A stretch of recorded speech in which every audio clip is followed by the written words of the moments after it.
one thing I like about working with you, I work with you day in, day out, at this point it's years in, is I'm a gringo from North Dallas. I probably should have learned a lot more or retained more of the Spanish language that I took a few years of. Sure.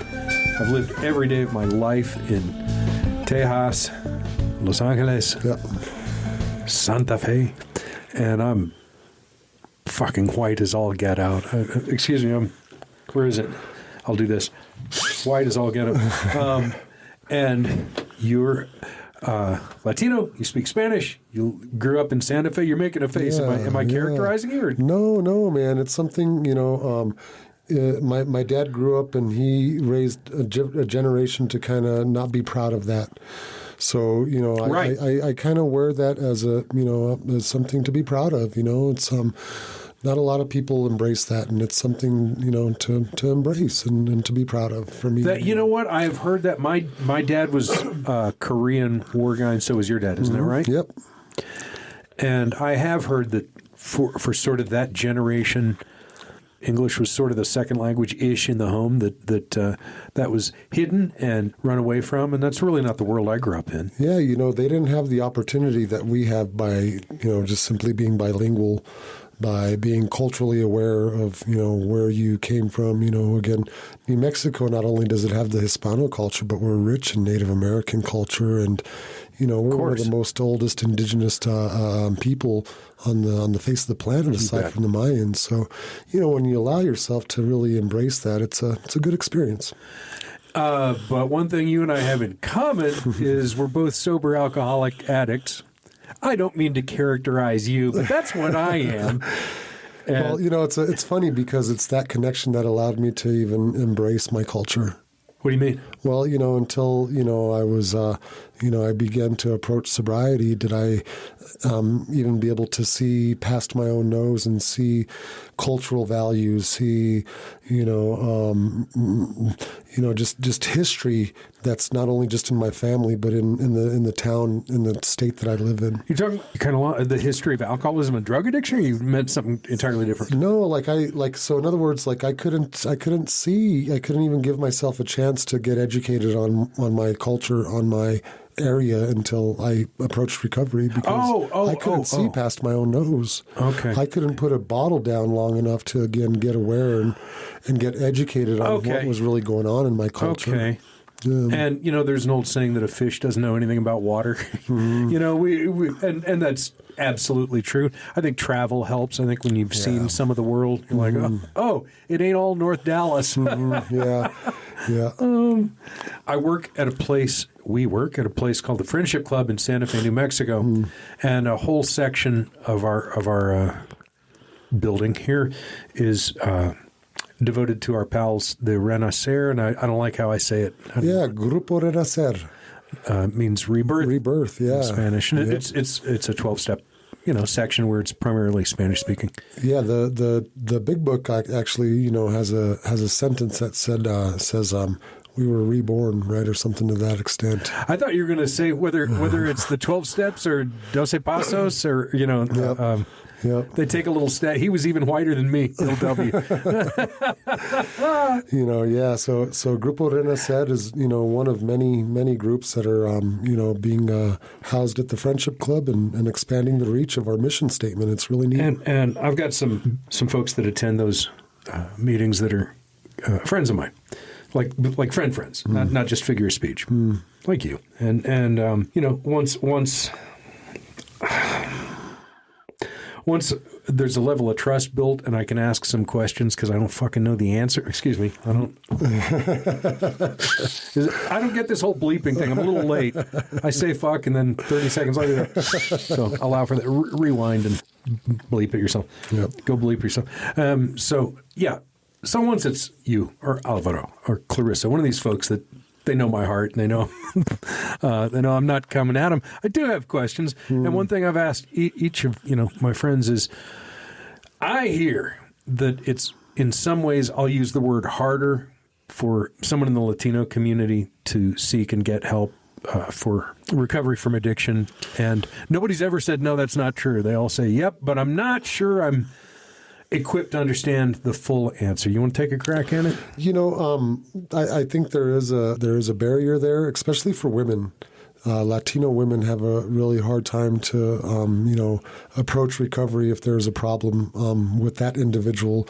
And I feel like the reason being around the masculinity based on the Latino culture and the heavy influence on that, till this day, there's still a place for the woman, in a cultural home like that, and that's to again be the homemaker and the caregiver of the home and the children and stuff. So, to be allowed to leave that responsibility by the husband to go and approach recovery is near to none for a woman. That's why in that Grupo Renacer, Clarissa is our one lady, who's continuing to come back. One.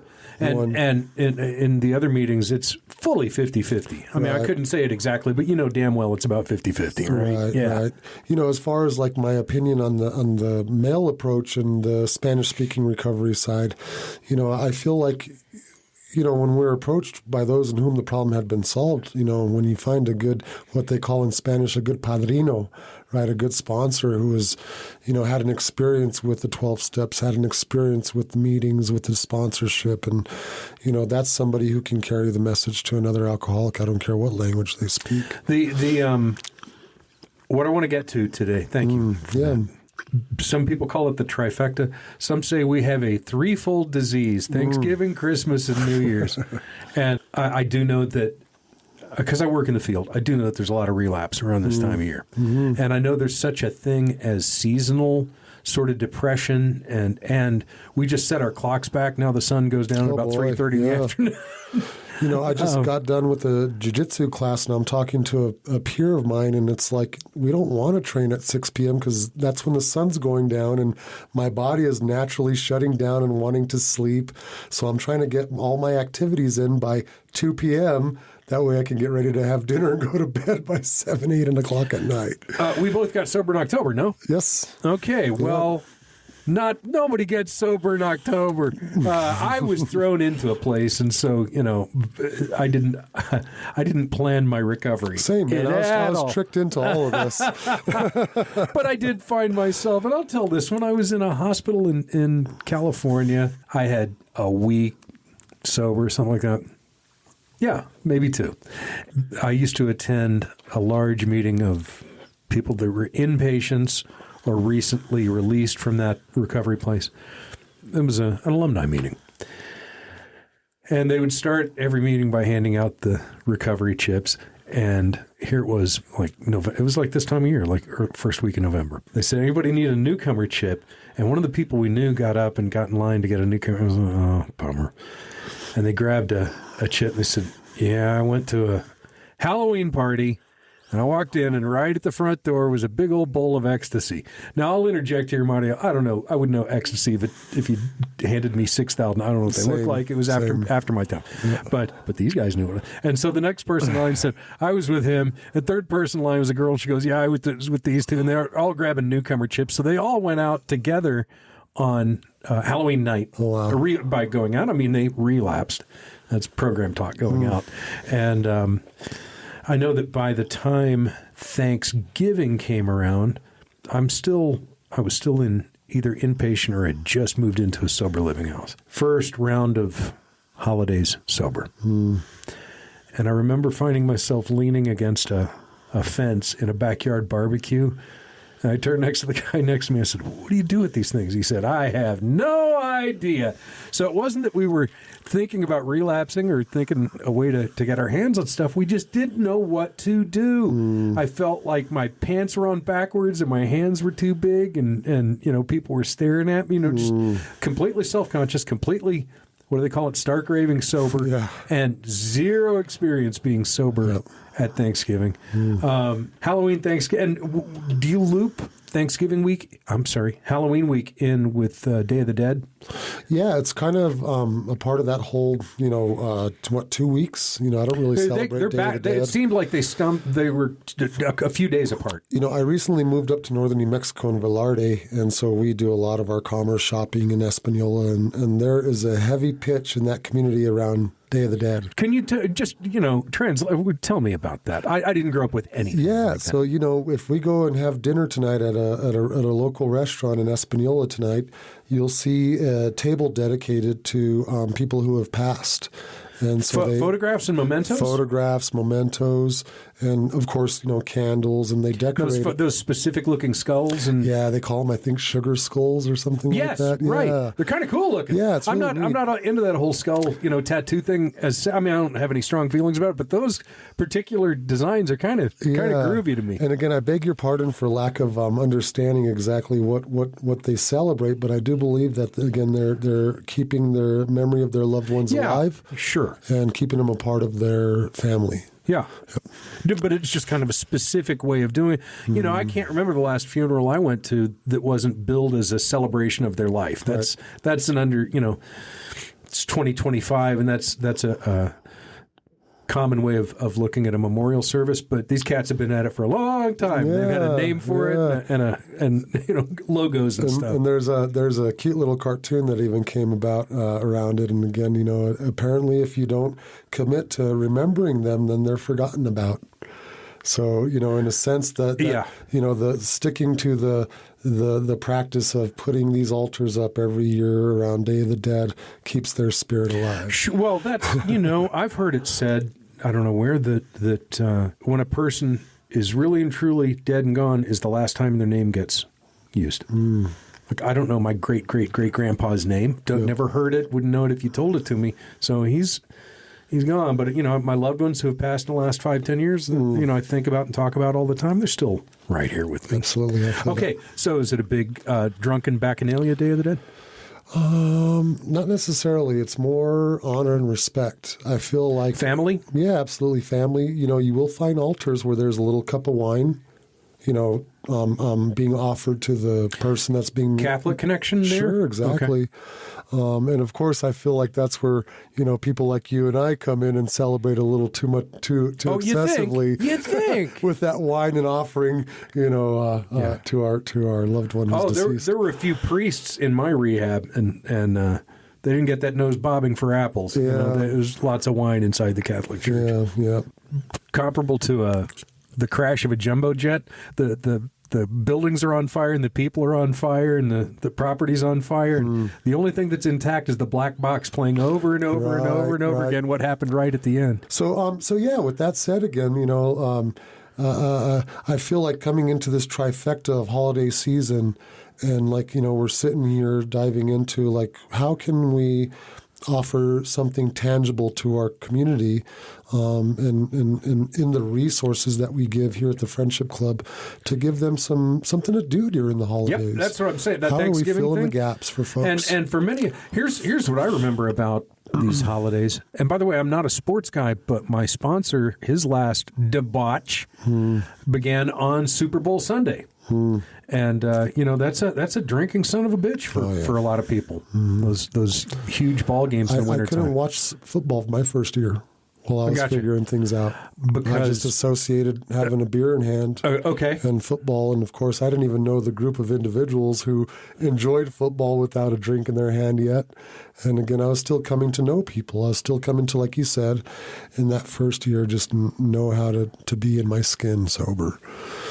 And that was a challenge. And thank God for places and resources like the Friendship Club and other clubs around New Mexico and Albuquerque that, again, helped show me the way of, going through the holidays without being alone. One of our early partners here at the club is called The Pantry. It's a small three. Love them. They love us. It's a 3-location chain here in Santa Fe. And I think they're hooking us up, I want to say 100 turkeys. Wow. And we will blast through those on Thanksgiving Day. And, the nice thing, I like Thanksgiving. I like my family. I certainly loved being a dad on Halloween. It's been a while since I've been a kid at Halloween. That was fun in the late 60s, early 70s. And I like Christmas. I like presents. And so I don't... I don't freeze up as the holidays are approaching, thinking of all the horrors that I'm having to relive. I kind of dig it. I'm not scared of it. And I've been through 32 2 of them now. This will be my 33rd sober holiday. But here's one thing I do remember: lots of free booze, and I don't come from money, so the idea of being able to drink like a pig for free a few times in the space of a month, that was making the most of your drinking dollar. And I had some believe things people actually paid for booze. I used to work in the industry just so I could have a free drink. Well, there are a few. There aren't at this point in my life. There aren't that many people that saw me pig drunk, but there are a few. Yep. And one of them, near and dear to me, reminds me that I had a drink that was sort of named after me, which really amounted to like a bucket of booze and ice with a splash of something for flavor on top. Sounds like the bar mat shot we used to have at the end of the night. Oh, no. The bottles would be locked up, and I would be begging the bartender, can I pour your bar mat into a glass, please? Because I understand that those bottles are locked up, but I'll give you $5 for that bar mat. Okay, the concept of begging for a drink just made my skin crawl. Yeah, and that's the kind of, when it comes down to alcoholism, it's not like a morally unjust issue. It's the fact that we're, dealing with an illness that's beyond us. Some people refer to it as a disease, and that's what we're talking about here. And again, how are we filling those gaps for individuals as recovering alcoholics? Well, I'm still on the problem stage in my brain of I noticed when I got sober that if you give a normal person, a normie, as we folks call them, zebras and horses, we're the zebras, hate to break it to you. If you give a normal person a bottle of, like, good booze, I don't really know much about booze, but, expensive stuff that has a fancy label, fancy bottle. If you come back to their house 6 months or a year later, it'll probably still be there. Maybe partly drunk, maybe not. You and me, The good stuff, bam, gone by midnight. How late do the liquor stores open in this town? We're not normal. Yeah. And so that was, and of course, I'm a blackout guy, so a lot of New Year's Eve blackouts because so much free booze. And a lot of death, stay off the roads, it's amateur night, all those jokes and that aren't really jokes. Right. And New Year's Day, a lot of people making apologies for their behavior the night before to their family or their loved ones or their, partners. And so I always say that AA meetings are kind of like, excuse me, I meant 12-step. I'm not supposed to say a fellowship. Hold on. Meetings that people go to. You can hardly get a seat in January because so many people take a New Year's resolution, or they get the gun to their head. Your ass is going to go back to those meetings. You're going to get well, or you're going to lose everything. Back problems. Yeah, it's like what? Back problems. What do you mean? You got to get the judge off your back, the wife off your back. Okay. You got to get the boss off your back. You got back problems. So I had ass problems for sure. So you can't. It's like Bally's Gym. You can't get a machine in January and come April tumbleweeds going through there, or October. That's why when you and I get up to take a chip in October at a meeting, we're the only ones. It's going to be. You can talk for 5 minutes because nobody else is going to get up. So differences, do you think, or is it not something you've thought about of the trifecta in the Spanish-speaking community in terms of drinking, the kind of things that I was just yabbing about? Yeah, there's a lot of I believe in my observation throughout the years that, drinking is just a normal part of culture. And for some reason in America, we've blown it up to be this, like, I got to have this bikini top experience on a speedboat with this, it gets me to believe that I should be having an experience outside of myself. I do believe that there is a, not for me anyway, not for the recovering alcoholic, somebody who's identified as an alcoholic, not for me. But again, if you look at other countries in the world, there's a proper place for alcohol and its cultural norms, to where they do celebrate with a little bit of this for Hanukkah. They do have a little bit of this for Christmas. I think for the American, we just kind of blow that out of the water, though, and just, celebrate to excess. Well, I grew up in Texas where they say in a restaurant there you should never order a large anything. Right. So you can imagine some of the happy hour specials I grew up with when in the late 70s. Oh my God. So again, going back to that question about particularly with the Latin community, I think that just like, our communities, it's just natural to have, liquor with any one of the holiday events. It's just natural in this day and age to have cannabis, right? It's just as legal as a bottle of booze is this day and age at any of your holiday events. Wow. And we stop and, we don't stop and think about this. You said the bowl of ecstasy. I've never experienced that, but I've recently gone to parties where there's a bowl of cannabis and help yourself. And, wow. And again, for the person who is in recovery, it's like, well, maybe this ain't that bad. Right, sure. And again, I have to, stay connected and be vigilant because I value my recovery date and I value being able to be educated on my culture and its history. Mario, we do 30-minute episodes. Yeah. We're kind of headed. We got a few minutes left. So no, we're beautiful. I want to ask about this. So someone's in recovery. They're not currently drinking like a pig. They've been sober weeks or months. And now here come the holidays, and here comes sundown at whatever it is, for real, like 5:30, 6 o'clock. So there is a seasonal depression that people get. Oh, yeah. There's loneliness. It's just natural. Yeah. So you want to talk to that? Yeah. This time of year, you got the blues. How do you stay away from self-medicating the way we used to? Right. So, like everything else in life, I have to take that initiative and I have to make the effort to stay connected. And one of the things... Stay connected. Okay, good answer. So one of the things that, places like the Friendship Club provide is that kind of quality of connection from morning on into the evening with different activities between, varying from 12-step meetings to other workshops and other endeavors that are happening at the club. We just recently did a Halloween party that was awesome. Great event. We're coming up on a... Thanksgiving Day event. We're also doing a food drive at the Friendship Club.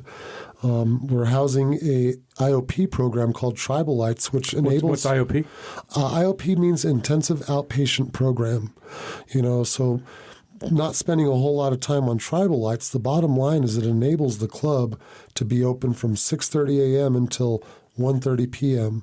So if somebody doesn't have anywhere to go or doesn't know how to keep the plug in the jug, so to speak, in other words, not drink between meetings, they can now come to the Friendship Club for that. A part of the other activities that we're doing is, again, Thanksgiving Day meal, I said that, and we're also going to be doing a silent auction on December 6th, which invites everybody in the community to come and enjoy a holiday party with snacks and refreshments and an option to buy some well-priced items for their loved ones. So for somebody not within a drive of here, we do have boozers in bathrobes every morning. That's a real well-established hybrid AA meeting. Right.